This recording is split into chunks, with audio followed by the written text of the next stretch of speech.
Welcome everybody back to the Sarah Shimshon Shir of the week. And this week's parsha is Acharei Mos-Kedoshim. It's a lot of stuff in Baruch Hashem. I'm here. That's a miracle already. And it's the seventh day of Iyar. And it's coming up to Lag B'Omer almost soon. Okay, and it's the 23rd day of the 22nd day of the Sphira, I think. And this week's parsha is in Zer Shimshon. I'm going to discuss with Ahavas Yisrael. V'havta l'recha kamecha. Leisikai v'leisita es b'nei amecha. Ahavta re'echa kamecha ani Hashem. Famous pasuk, right? You shall not take revenge, and you shall not bear a grudge against members of your people, means the Jewish people. You shall love your fellow as yourself. I am Hashem. Okay. Now, v'ahavti ki yishma Hashem es koili tachanunai. It's a pasuk in Tehillim. I love you. I love him, for Hashem hears my voice, my supplications. The Arizal writes, Zecher Tzadik Kadosh Rachel writes that before davening, a person should remember and undertake the positive commandment of loving your fellow Jew as yourself. That means, that you should say before every morning in the davening. This guarantees that his prayer will be accepted among the other prayers of the entire nation of the Jewish people.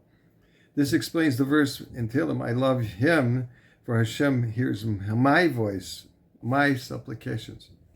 Why does the verse use the word ahavti, I love him, when it would have made more sense to use the word to havti, I desire, to havti, oh havti it should be, so that it would be, it's a mistake in English anyway, so that it would read, oh havti ki yishma Hashem, I desired that Hashem would hear. All right, so if one does as the Rizal says, it all makes sense. Ahavti, whom do I love? I love Klal Yisrael. Therefore, may Hashem listen to and accept my prayers. There's another approach. Chazal tells us in Baba Kama 92a that if someone davens for his fellow man, his friend, and he is in need of the same thing, he will be answered first. For he will be answered first. So if Ahavti, I love my friend, and I daven for him and put him first, even when I'm davening for something that I need myself, then Yishma Hashem es koili, Hashem should hear my anguish, and though I didn't pray for myself, and then Tachanunai, he should hear also my prayers that I put into words for my friend. He should hear my voice first, since if someone prays for his friend and he needs the same thing, he will be answered first. There's the third approach. Ahavti, I love. To whom do I love? I love Klal Yisrael, and I always include them in my prayers. Therefore, Yishma Hashem es koili. Hashem should hear my voice. That's why the word tachanunai is used, right? It's the plural form of my pleading, because it refers to many people.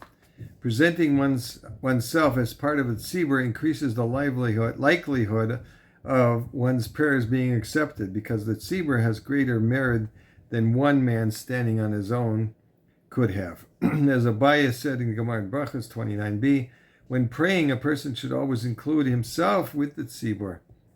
For example, when one says Tfilas Haderech, we say, please guide us and lead us, rather than saying lead me in the singular. And because you are including yourself with the rest of Klal Yisrael, your prayer will be heard. That's from the Zer Shimshon Ois Hey in this week's parsha. May everyone have a wonderful and blessed and fulfilling Shabbos. Kol Tov Zayin.